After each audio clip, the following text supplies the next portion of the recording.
Hello, and welcome to the Cubicorn Games podcast. My name is Dustin Morbido. We are back for a regular show after a cool side event last time, talking with the RBA folks about their awesome game, but joining me for more regular programming, Lorraine Morbido is here. Same old, same old, same old. It's been a busy couple weeks, my goodness. It never stops, man. We've been having at it with game updates and PAX prep, and it's all been going, man. But it's going pretty well. I can't complain too much. I can. I can complain. You point me towards where the complaints go, and I'll find something to rant about. Just that my hand's feeling a little better. I think it was just either pen holding motion or that coupled with typing. Because man, saving off individual frames out of a larger file sure is annoying. But yeah.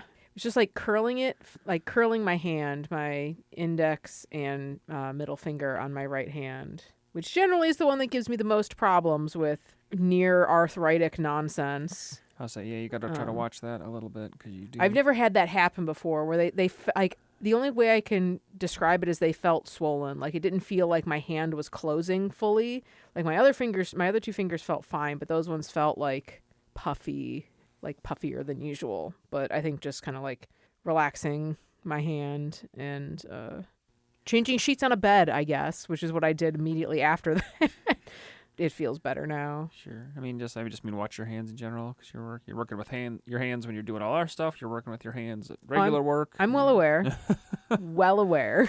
Putting a lot of mileage on those fingies. Uh-huh. Yep. Got some other cool game art stuff done today. We're closing in on the art set for this PAX build is almost complete in terms of like all the various... Character-wise, I think it is. Like, there's still effects that I want to, like... Mm-hmm. I guess not 100%. I'd say a solid 95 character-wise, and then...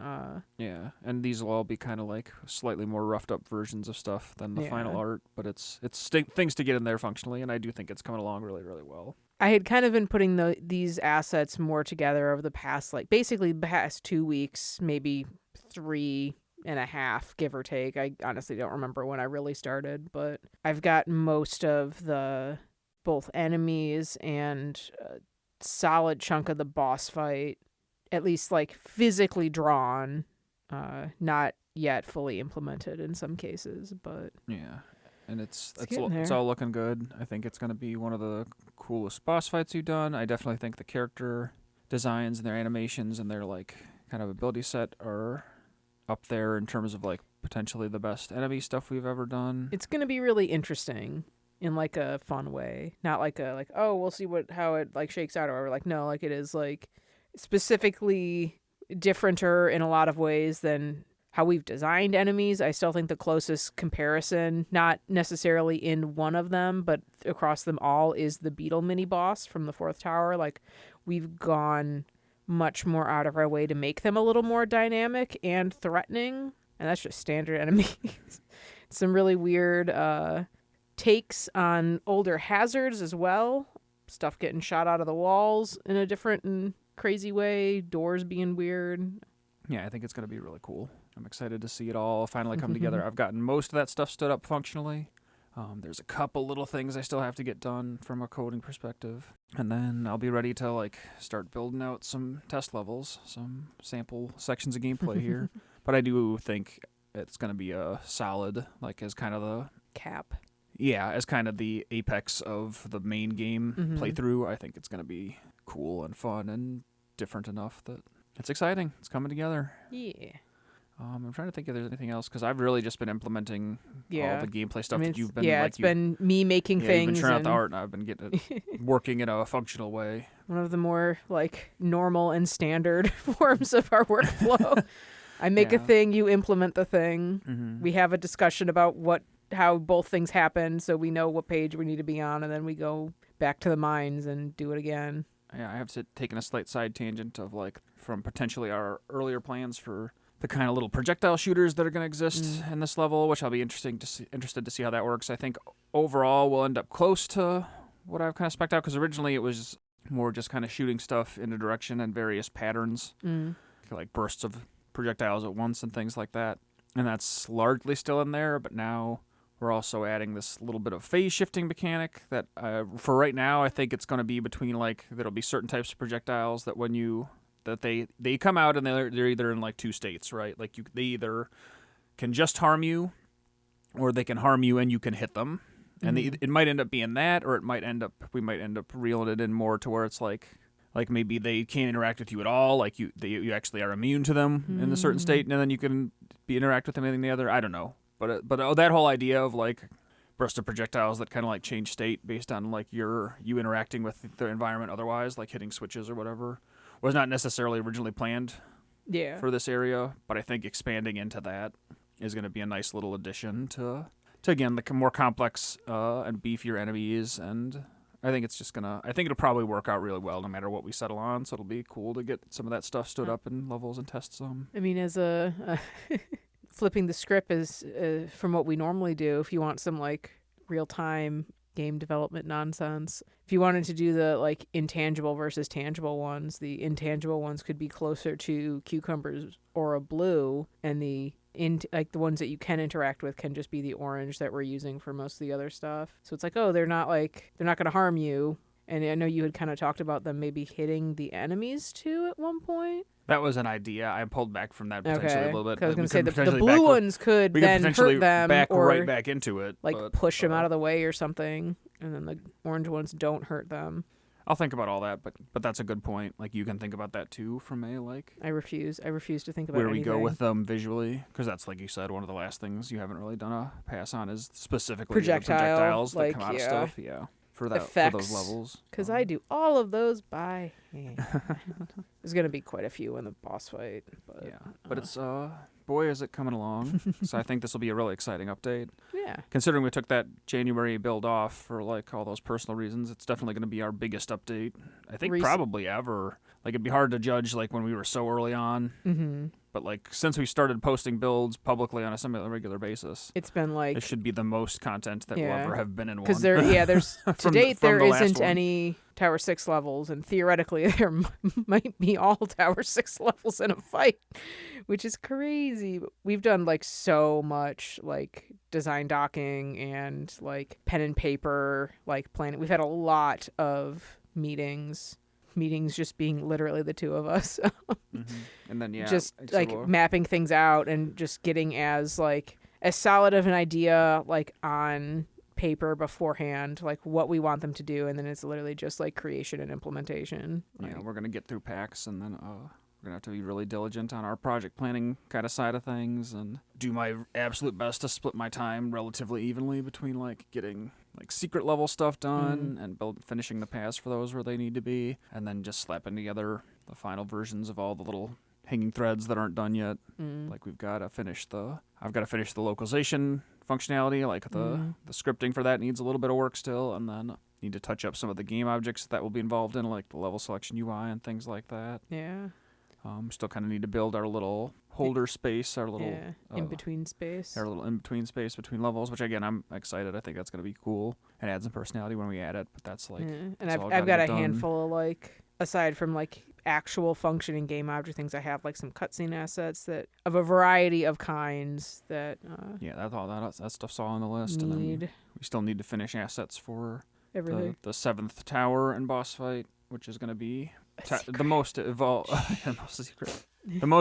gameplay related thing post where we are now, like post the PAX build between now and release. But again, it should be a little less arduous than the other stuff just because we're not necessarily going to have a completely bespoke new mechanic in there. It will most likely be an amalgamation of stuff that already exists put together in different combinations.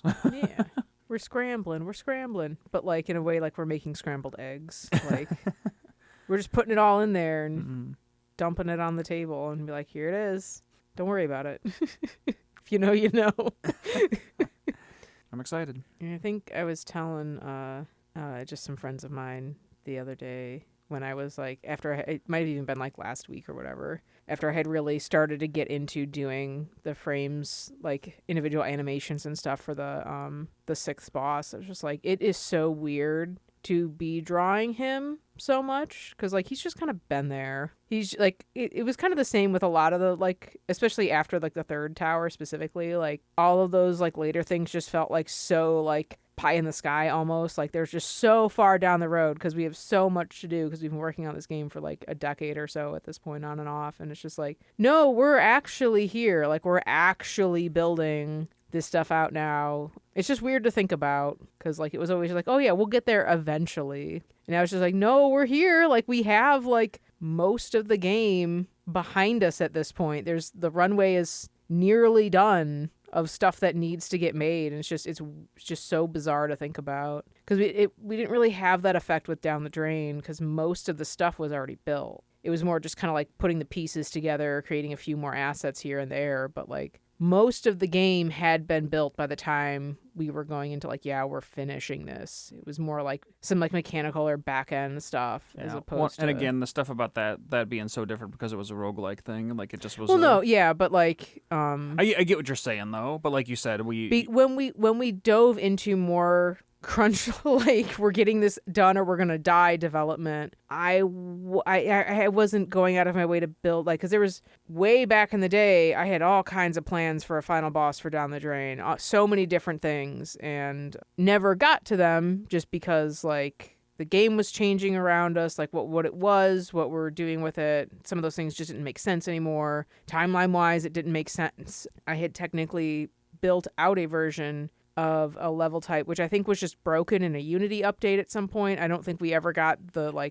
scene that it was originally in to open of what became the like hard mode, the true final boss of that game. He was like a kind of like mid-boss type thing. It was just a completely different sort of vibe. Like there were enemy spawners and yada yada yada, all kinds of other different stuff. We were just like, no, I guess we'll just use this, like, which again, it makes sense. We were in a like, if we don't get this out, we will physically die as game designers forever, because the world is terrible and we're super depressed and we want to just like push through, which is what we did. And like, I don't even know if any of the ideas I had initially had, because they never made it past a like, well, wouldn't this be interesting kind of state. Like they were never workshopped out more. I'm still happy with what we ended up with the Clogmind. I thought it was fun. Yeah, I like the pivot right that we ultimately I think it was a good, and together. At least at the time, the right choice. Even if we had put like the same amount of like a comparable amount of like additional like dev time into like above and beyond fleshing out Down the Drain, I don't know how much better it would have been than what we ended on. I think it's a solid little thing that we'll never touch again. But like with Cucumber, it's so different, because like there was so much, like I decided on what all the bosses were literally like in 2014 with no idea what we were doing with them. I was just like, these are the guys, like look at them, they're here. And granted, I mean, like Yakovsky, Count Von Bait, and our homeboy the Lord Chancellor were all already designed while I was still at school. Those were guys from just other student games that I had done. Everyone else was just like, yeah, they're just these are them. And we kind of decided on their aesthetics, and then just I've been paying for it ever since. I'm looking at you, Foreman. I'm never making something insectoid with that many legs. Something I need to animate so thoroughly, literally ever again. You were a nightmare. I love you, babe. It's just such a weird... I've been thinking about it a lot more recently, as we've just kind of like... I mean, obviously we're still a ways out from full launch next year, but like my to-do list is getting shorter and not expanding every day. The more time I put into drawing up more stuff, that's just more boxes, because like I have to go in and do final like art for everything, but like the hard stuff is kind of done for everything through Tower 6 at this point. The annoying part of going in and coloring all the outlines when I do my final rendering has not happened yet, so I'm not looking forward to that. Thank God I don't have to draw Lord Chancellor's vest on every single frame, or I would just cease to be. I would crumble into dust. Why did I give him that checkered pattern? Why, oh God. Younger Lorraine, you're so stupid. How dare you? I could have changed it when we were going it, like before we started doing any of the key art. I could have changed it, but I didn't, because I'm an idiot. And I'll live with that choice. Just like I lived with all the other choices that I've been begrudgingly beholden to since we picked up this project again. I could have changed any of them, but I didn't. No, I'm really proud of you. Like I said, you're doing a great job. I'm doing my best. We're figuring it out. We're getting it all together. And it's going to be good. Like you said, technically, the list is really, really long right now still, but it is getting shorter. Yeah, it's not getting long. There's not like, I mean, there is like another tower. Yeah. But there's not an 8th. There's not like, oh, we're making the next one after like I that. Said, it's finite. It's no, they're right. Yeah. There's no more. And again, that's the thing you have to do. And I've told other people this too, or like just chipped it in, like game dev meetup conversations and stuff like that. But if you do want to eventually ship something, regardless of at what point the scope you do has it, to end. Yeah, you do have to you do have to decide to stop. Yeah. Like, and I don't mean like put it down. I mean like, all right, this is what we're making and no more, and then make that. As opposed to just keep leaving. Oh, we could add 2 more levels here. We could add another ability here. Yeah. I think like you have to decide on a stopping point. You have to end the scope creep at some point. Someday during the creative process, you just have to be like, all right, this is what we're making. This is the thing this is what we're making, and just tap the brakes, man. Like, it's going to be fine. Like, that's a problem that you have to deal with in any creative medium. Like, you have to decide where the ending is. Put the keyboard down, put the brush down, put the headphones down, whatever it is. At some point, you do have to, in fact, nothing will ever be enough is enough, right? 100% perfect. And then put the thing out there and do like the post-mortem lessons learned kind of thing, and then hopefully move on to the next thing. Making more stuff. Yeah, because that is still one. I know I've talked about this on here before, but just like the idea of having a fully blank canvas, because the 2 games that we will have shipped, we've been orbiting for a while now. We've been very constrained by like genre, art style, like types of like tools using whatever for a long time. And the idea of moving into a completely new space, just complete like creative design, like freedom on every single plane, mostly just constrained by our own abilities and our skill sets. Like, that sounds really cool. I get to do that more frequently with the other stuff that I do, just due to like the nature of like how the mediums I also work creatively in are. But like, it is cool that we can like, I can open up a fresh notebook and we're like, okay, what are our ideas? God, I can't talk. And that we can like start to build something fresh, actually completely together, because like, I mean, Down the Drain was all me, theme and design wise, and I brought a lot of the nonsense that I had already kind of worked on into Cucumber. So like, you've had a lot of like effects on both of them, obviously, but like actually starting something 100%, just the 2 of us, I think will be a lot of fun as well. Like I said, that's about it at this point. We're just going to keep trucking along. With that in mind, again, keep an eye out on the Discord for little updates, which you can find at cubicorngames.com. And I'll plug it again later as well. Maybe I'll go in and actually put some of those like test gifts in there, because I've got so many. Yeah, that'd be. I just never know when it's like a good time. I mean, it's just any like time is a good time. Like, oh, like, or like, how much are we trying to like obfuscate behind like oh, go see it in the game, or do you want to? I don't know. Is that like? No, I don't care. I think it's better. Well, no, to is that something people would even want? I don't fucking know, man. Well, yeah, again, I would say do it as opposed to not do it, because that's so different from the. Like, usually when I'm working on stuff, it's just like, oh, did I show you the script I wrote? Like, there's no reason to visually post that. So the art stuff is a good place to do stuff like that. Just like, here's a little frame I worked on, or a little animation I did, or whatever. I mean, it would be the animations, not just. Yeah, like, I think do that anytime. And in fact, if you wanted to like do me a favor and potentially like try to post a thing a week or something of all the stuff you built. Well, I'm just saying, like, leading up to PAX, there's the thing I was going to segue into here is that we might skip another podcast episode or 2. We'll see. That may or may not be true. It's going to be a coin flip every week. Know. Going from here on out, of like both leading up to PAX and then like for the rest of the year, we'll do our best to like, I will at minimum, least once a month. Yeah, once a month. But yeah, there might be a skipped week here or there. Like there might be a skipped show here or there. I don't know if we've actually talked about this, but like in May we're gonna. What is the name of the Furry Week? I think it's Week Atlanta. It's a week or weekend. Furry Week Atlanta or Furry Weekend Atlanta. Which is like the first weekend of May. Yeah. So like right after PAX, basically. So fairly close. So yeah, like our spring is gonna be pretty tight,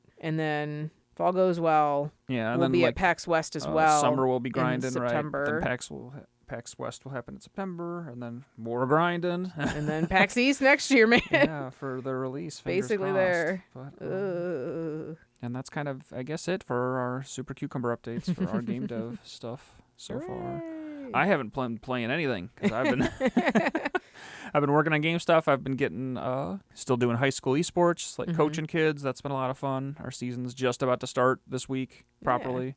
Preseason's been going pretty Preseason well. was good. It's exciting. That's also taking a little bit of my time, but it's fun. They're having a good time. You need it. You need something. Like I said, you need an excuse to get out of the house. And it's just enough right now where it's like a Yeah. couple hours a day for 3 days a week, so it's not. That's not too bad. Yeah, like you It's said, in the it's late a good afternoon. It's a good like, balance. Mid to It's late not, afternoon. Yeah, it's not so much that it like absorbs my whole day the days that it happens, Yeah. but it's just enough to distract. Like it's good to have a tiny little side project that's not the game stuff that like it has kind of precluded me from other side projects, but Yeah. which is ultimately fine because like I said, at least it gets me out of the house. So there's some benefit to all that too.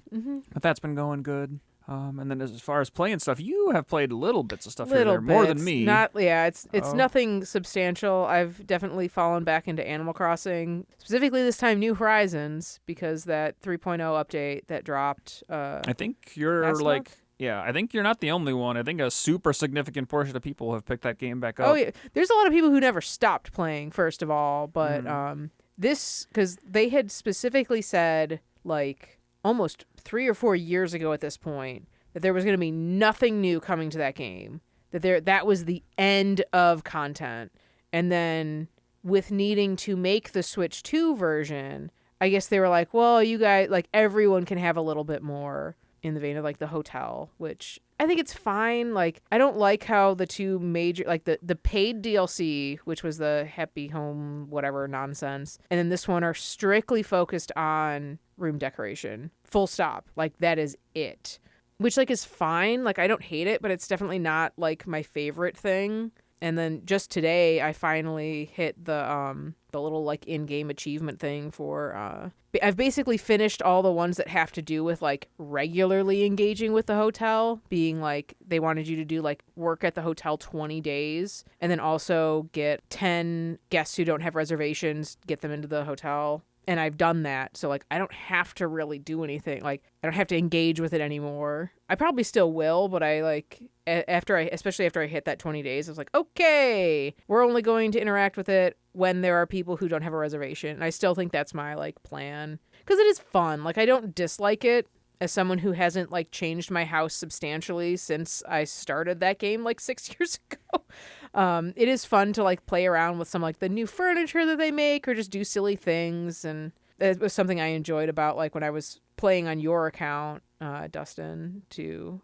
finish paying off your home and decorate it all fun like that. I do enjoy that. I do have a good time doing that, but it's like everything that I haven't done that's still new revolves specifically around that. So it's just kind of like, it's like, I don't want to go work on, I don't want to go play the DLC stuff because I've just spent like an hour, probably close to like half an hour, honestly, at this point, because I do get kind of lazy with some of those VIP rooms of just like, oh, I was just doing this. I don't want to go do more of that somewhere else. So I just resort to like continuing to hoard infinite resources and just hanging out with my silly animals as they do things. I had a question about that specifically because I've seen you mess with the VIP, like that little part of the game that they've added. Yes. How much of that is, because again, for a game like that, where so much of it is kind of just like find little tasks to do and make your own fun. I don't think it really matters one way or another. But I was curious from like what the devs seem to have intended. What is the motivating kind of factor from an explicit point in the game? Is there like an elaborate rating system to that stuff, or is it pretty much you just kind of like, well, if you put down a chair and some wallpaper and called it a day? I don't think there's any rating stuff at all with the hotel. Yeah, it's more creative than... It's so self-contained. Like, if you have someone visiting on your island, they cannot see your hotel rooms, which is infuriating to me, which I found out firsthand by visiting my coworker's island. And, like, I wanted to go see, and then it was just like, oh, no, you can't get up there. I'm like, well, what is the point? Well, like, with the DLC, the Happy Vacation Homes, or whatever the fuck it's called, you can submit, I don't know if it's just a picture or if like the whole vacation home, like for other people to see. Like I get that thing is paid and separate and different, but I feel like some of that functionality has been brought to the hotel and like no one else can see it. It's just you. You can redo the rooms as many times as you want. However you want, it doesn't matter. You don't even have to follow the theme. Like you can be given a theme, which I do almost every single time because it just sorts out and puts aside some things that fit the theme, so I don't have to scroll through the agonizingly long and terribly sorted list of furniture and other items to put in things. Like, I just don't want to mess with that part of the menu because it's a disaster. Right. Think like your Destiny Vault pre, like, the updates that they just put in it. It's been just a conglomerate mess for years now, and it's only been getting worse as they've added more and more furniture. It's just so hard to sort. I wish there were easier, like, just more methods of doing it, then I would hate it less. There's nothing else there. And I don't know if this is a Switch 1 problem or if it does exist in the Switch 2 or not, because I've only been playing on the Switch 1. You get so much lag when you leave the hotel after making a room. It is consistent. It is in everything. It's opening your menu. It's walking. It's talking to villagers. It's their reactions. You have to, like, the only way that I found to actually, like, alleviate it is to go inside a building and then come back out and it's gone. So it's something from going, because it's literally, like, it's not like you go from designing the room to outside. You go from designing the room to the hotel lobby and then you have to leave. And when you leave, that's when the lag starts happening. I wonder if it's worse on islands that are more crazily decorated, because I don't have a lot of stuff. Like, I have certain things around my island, but some people build the most elaborate, like, stuff is decorated like crazy, and, like, I don't know if that would make it even worse or if that is even a factor at all. If it's not even, like, if it's just, because it's all input. Like, the game isn't running slower. All of my interactions are so much slower. And once I figured out that was the cause, I was like, has this game always just run like shit? No, it's something to do with the hotel. There's something between engaging with that interface as it is and then coming back out onto your island that causes so much unbearable lag. Like, normally I don't notice that kind of stuff. Like, I feel like I'm just more oblivious to it, noticing, like, frame rate drops, like, because it's more input than anything else. Like, the opening your menu animation takes, like, seconds longer. You still only played this on Switch 1, right? I literally said that Okay. at the beginning of this rant about the lag. Sorry. I mean, I didn't want to, like, interrupt you when you were mid-stream. But because that is also the Switch 2 version is another one of the paid upgrades. Like, it's not just like, oh, like, here it is. Like, no, you have to pay to upgrade to the Switch 2 version. And I don't know, like, I know I've seen there's something about, like, it's most from, again, I haven't really, like, seen, like, side-by-side stuff aside from just, like, graphic fidelity. Like, I think it looks better in handheld mode on the Switch 2 with the Switch 2 version. But it still looks fine on the TV. Like, I've mostly just been playing docked because I had a lot of battery issues with my Switch for a while there, of it just, like, not knowing what the battery was at. So it would just keep telling me, hey, we're dying, and then it's full, and then it just kept cycling. So we had to do some, like, emergency, like, resuscitation basically, and it's fine now. But if I play docked, I don't have to deal with the horrible and still getting worse stick drift of my left Joy-Con. So Pro Controller it is. Yeah. Animal Crossing. Interesting. Because, yeah, the thing I was going to touch back all the way back. Well, yeah, I was curious about the Switch performance thing too, but like you said, if that's, and again, that would be very funny and very modern Nintendo. Mm-hmm.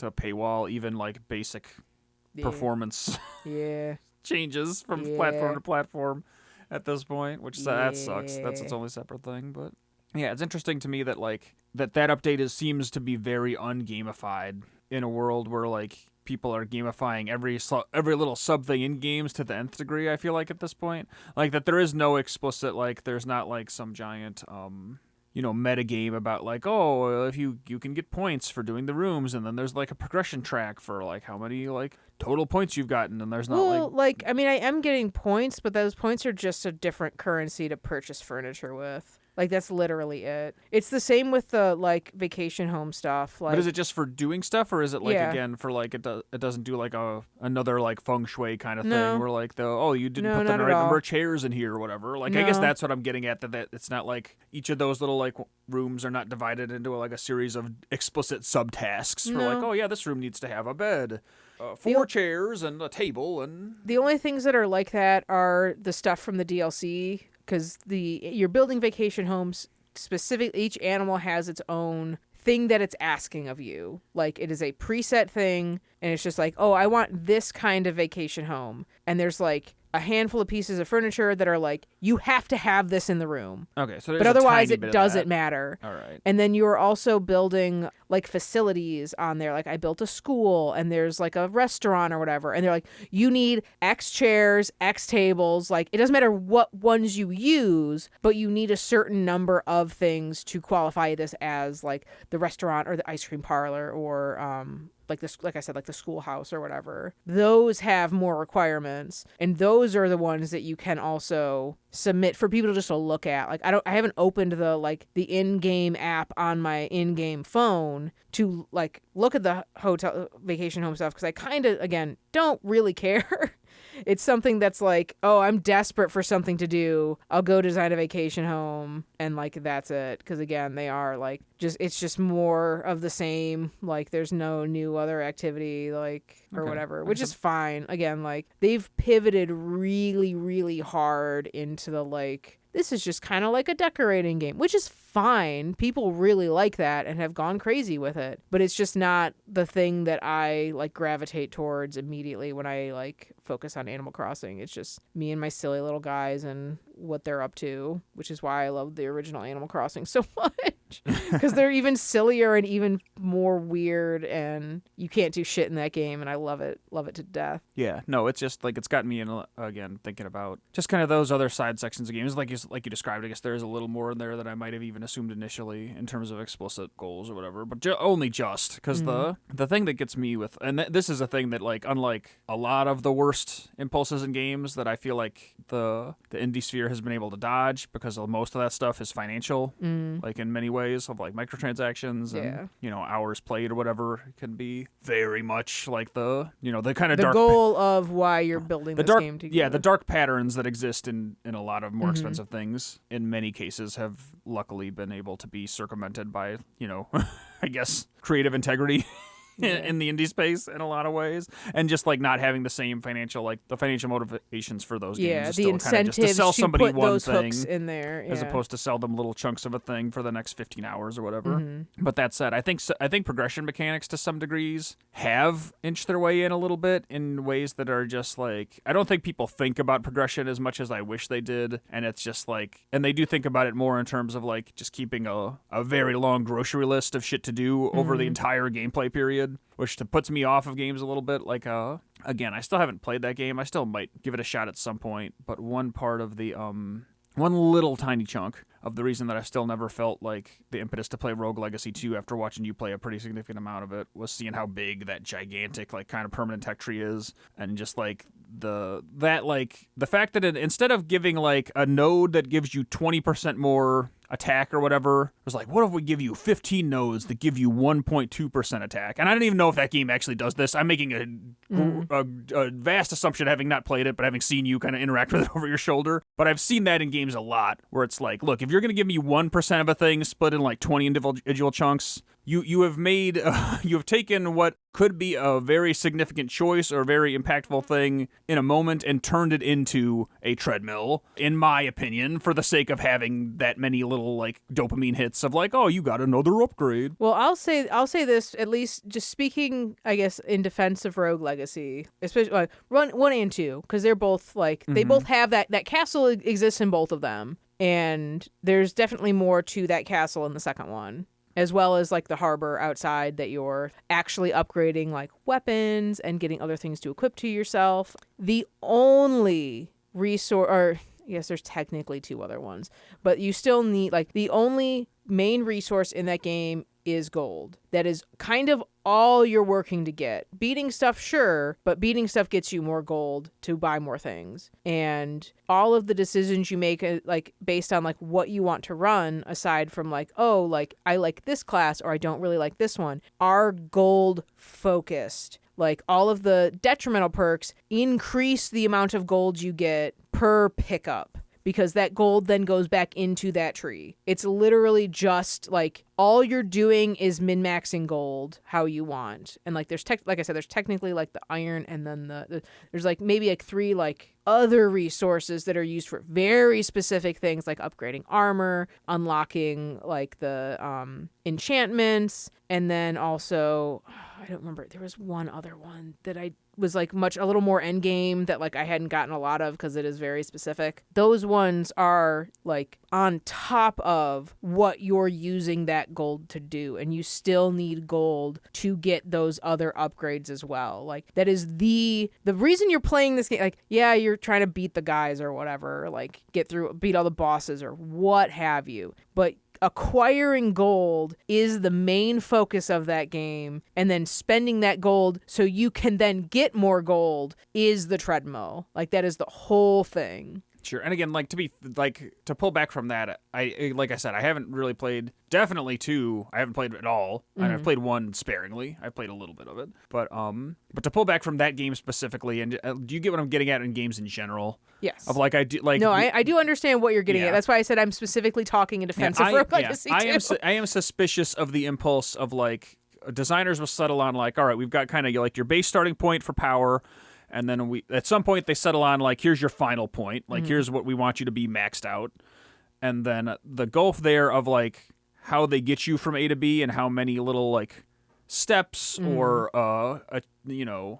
purchases in like whether it's like. How big is the sphere grid? Yeah. How big is the sphere grid? Like between the starting point and the ending point.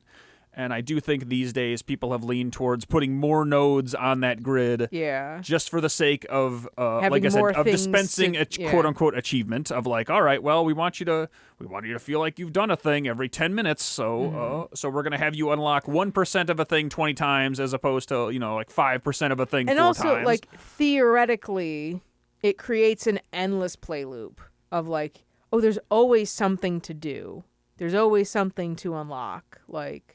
Especially in roguelike games where like you're supposed to keep playing to like keep getting better or whatever. Yeah, I think that's part of where my current where I'm a little tired of the roguelike thing is in part due to that people are really afraid to give you like more dramatic. They're afraid to give you an endpoint. They're afraid to have you stop playing, even though most of these games don't have like microtransactions or other incentives. But they do still want you to play enough. Like there's like we got to make sure people play for at least 2 hours so they don't refund it on Steam, and then like you got to make sure like whatever the price of the game is. Yeah. There is still a motivating factor to get those dollars per playtime ratios up to make sure that people feel satisfied. And if we don't have necessarily the breadth of content, because that's the interesting thing about, because I think Clair Obscur actually does the opposite of that. Like that was part of my criticism of that game, right? Was that at certain points they give you bundles of upgrade that are so bursty that it makes the game feel trivial. Like it makes it feel crummy in the other way of like, oh God, this is like way too much for just like for free for no reason. Like this like 400 health or whatever, like when I was previously getting used to like 110 or whatever. Yeah. But the thing about that game is that again they did build in my opinion they built enough of it, like a playthrough of that game is elaborate enough that they didn't need those big giant chunks. Like again it's more about like, does this thing sustain, does it feel like it's like the upgrade cadence is in proportion to the gameplay cadence, I guess is what I'm getting at. Like, does it feel like there is enough going on separate from just getting numeric upgrades to like space these upgrades out? Does that make sense? And for the roguelike genre, again, I think by the nature of how those games have been built, and one of the big benefits is that you get to intrinsically reuse a lot of the same content, like even more so than other types of games. It's like, all right, well the areas are going to be pretty much the same, but like the positions and stuff might be randomized a little, or the sequencing in there might be randomized a little, and the enemies in any given area are going to be pretty much the same. But we're gonna we'll reuse stuff or whatever. I don't know. It's just a thing that I'm mindful of these days, and it is the last bastion of again, when things don't explicitly have like microtransactions in them, when they're not like when they're not explicitly leaning on you in a negative way. They still are. Yeah, there's to a an lot. I extent. think a lot more games are, and again, and not even necessarily an intentional way, but in like a follow the leader kind of style. Yeah. Like, oh well, this everyone's is doing this. what games this have is become. how games this is are right. built. This is what we've gotten used to. This is a certain genre convention, and that's a thing that I'm really proud of. Again, that we haven't put in Cucumber in anyway, because it's a thing that puts me off in games, and going forward, I'm gonna be mindful of that kind of thing. Of like all the, like Cucumber is pretty bereft of exposed stats, almost completely. I think completely in terms of just like numbers. Time being the only thing, and like a collectible. Yeah, and the things you get that upgrade you are big ability. Like each one is a new ability. It gives you a completely new vector of interaction, and it opens the game up more significantly each time it happens. And I just am more, again, probably in total more personally invested in games that are structured that way, but also these days as a contrast to what the market is doing, I'm more interested in stuff like that. So again, we'll see how that you know, how that philosophy continues or changes or whatever as we eventually move on to something else. But it's a thing I've been thinking about. Well, if you want to segue into hot and fresh roguelike action, the other thing that I've been playing is the aforementioned at the top of the show, Rightfully Beary Arms. Yeah. I have been playing the Xbox version. I do still want to play the 1.0 version of that at some point. I have not gotten around to it. I have, as of, was it Saturday, I think? I have beaten it. I haven't actually beaten it in a normal setting. I had been given a build of the game a while ago that I was evaluating for story purposes. So the bosses were a lot easier and I didn't have to think about it. So I had encountered the third boss, good old Octopus, for the first time and did fairly well against him. But like in almost direct contrast to Rogue Legacy, like the tech trees are very, like, they're short. They're not very long, but like the prices get pretty weighty. Yeah. But by the time you're like partway through those trees, once you've gotten like some, like at the point of the game that you're at, like it is so much easier to meet those costs because you are doing better. Because you're like the beginning of that game is, like most roguelikes, real rough. Like I still like the curve of both Battery and the Yellow Jacket, like the first two bosses is almost insurmountable to the rest of the game. Like it took me 2 attempts to beat Rocktopus, where it probably took me, I couldn't even tell you how many for Battery. Slightly like it is down, like, and then the first time I encountered the final boss, I did beat it. Because I was so souped up, because I had like the upgrades to that point. Yeah, that game has, in my opinion, that part of the loop is good. Yes. And then Down the Drain actually shares that too, where, like, again, I think the better roguelikes are like, by the time you have either gotten in a flow state or gotten powered up enough to beat like the first major thing. So it's like in both of those games would be beating the first boss fight in any given run. I would argue that like, Battery is much harder than Taproot. Well, but that's fair. But my point being that, like, once you've reached the point where you're doing those consistently, you're getting enough currency perpetually to start like making forward progress on the light part of roguelite of like, oh, okay, I am like, every time I play a run, I'm inching closer to permanent progress. I do want to give one word of warning for the Xbox version.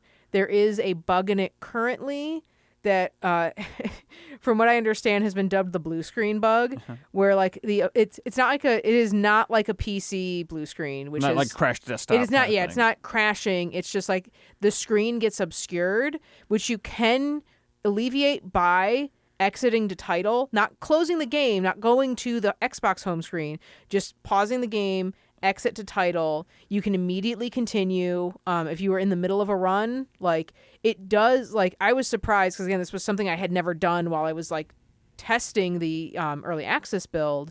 It does put you back in like the area that you were in. It might not be exactly the same. I didn't like 1-to-1 it too much, but I didn't lose my progress by doing that. That's cool. There is and they do have a fix. There is a fix in the that queue for it, right? It is in Xbox Cert at the moment. Yeah. So we are waiting for That, Xbox to push it. When they sign off on it, it'll go out. So because that was something they knew about launch day, and I personally noticed that I ran into it a lot more when I had Discord going on the Xbox as well. I don't know enough. Like, I'm sure they probably know what causes it. We haven't chatted with them post-launch since we had that talk with them on the podcast. Yeah. So I don't know I don't know what the details are, but that is something to be aware of that has been fixed. It's just waiting to be applied. Yeah. There's a fix in the queue, right? Yes. In the waiting for it, right? I don't believe that's a problem with the Steam version. I haven't heard one way or the other. And again, if it was, that it's patch already would be out fixed. already. Yeah, like Steam doesn't work like the consoles in terms of like. Because I partially wanted to play it on like just a completely fresh save because I know I'm assuming my early access. Yeah, I'll have to boot it over. up on PC and check because I. But don't also, know. My computer just doesn't want to let me use a controller in RBA for some reason. I still don't know why. It's very strange. So I was like, I want to play with a controller because the last time I played extensively, I had to use mouse and keyboard, and I'm baby and I don't like it. Plus, it also like hurts my wrist to use mouse and keyboard controls because I'm baby and I have arthritic hands. So I was enjoying that a lot. It was also just like, it was really cool to see that game on Xbox. Like the PS5 and Switch versions are coming eventually, but like just seeing it there, I was just like, I was touched. I was like, oh, they did it. It was just cool. I had a moment to myself. Yeah, it's cool to see it out in the wild. We're still so happy for those guys. Yeah, Again, if you want to hear another cool conversation about that game, but definitely about game dev in general, listen to the last thing we posted. I think that is what I have pinned that as like the thing in our top slot on Blue Sky for the foreseeable future till something else, we do our bigger show to dethrone. Like, it's been really fun, like playing the 1.0 of that game, seeing, because even like a lot of the little story stuff, like there's all these mementos that weren't in there. There's so many costumes, and like it's not a clear, obscure, crazy story. I still think it's sweet. I got a little like choked up a bit and felt very seen by some of the mementos because it is about like. And again, that game, like you said, it's not necessarily like it's not a narrative first game. and foremost, but it's more narrative focused than Cucumber Down the Drain. Let's say, yeah, than Cucumber Will Be or Down the Drain was. They did put some significant thought into it. It's just nice. Shout out to my beloved the TP-82 That's gun. Love it. It's the one that gets me through everything, and having gotten the one upgrade that lets you get another gun at start, I know a run's going to be good when I get that one off the rip. My beloved. Yeah, that should be that actually. And the toaster. Might end up Shout out being, to the toaster. I love the toaster. Because there's other stuff I have wanted to dip a toe into, obviously, but I might play a little RBA too. Yeah. Just as to finally to get something in my queue again. Now that this week, after this week, I'll be in like the full, like we'll have done a full week of like regular esports, and I know we have had the sit down where I know exactly what we need to get done for Cucumber from now until PAX. So maybe in a few idle hours on any given moment, I'll boot that up and play some 1.0 of that for a little bit. But yeah, that's what we've been up to. And again, it's still exciting that that's out there. So we would still recommend Rightfully Beary Arms. Always. Out on Steam and Xbox now.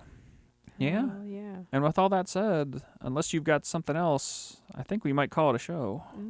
That was a nice, hearty little bit of conversation. Always glad to sit down with you, Lorraine. Thank you for taking the time to chat with me about our updates and share what you've been playing, because I haven't been playing jack shit for the last couple weeks. And sometimes we just take a normal conversation and put it to tape, man. That's right. And obviously, thank you out there for listening. Yeah. If you want to continue to listen to this podcast, you can subscribe to it on Spotify, Apple Podcasts, and many other places that podcasts are found. But not all of them. If you want to support us in other ways, you can go Wishlist Super Cucumber on Steam. Just search for it and click that wishlist button. That'd be greatly appreciated. And while you're there, if you want to join our Discord, there's a Discord link down where all the links are on Steam. You can hop in there, ask us questions, play the current build that's out there. The PAX build will be out there in a couple weeks. Maybe I'll start doing good on my theoretical might post promise some little about bits of art here putting and there, stuff or whatever. on there. Who knows? If I remember.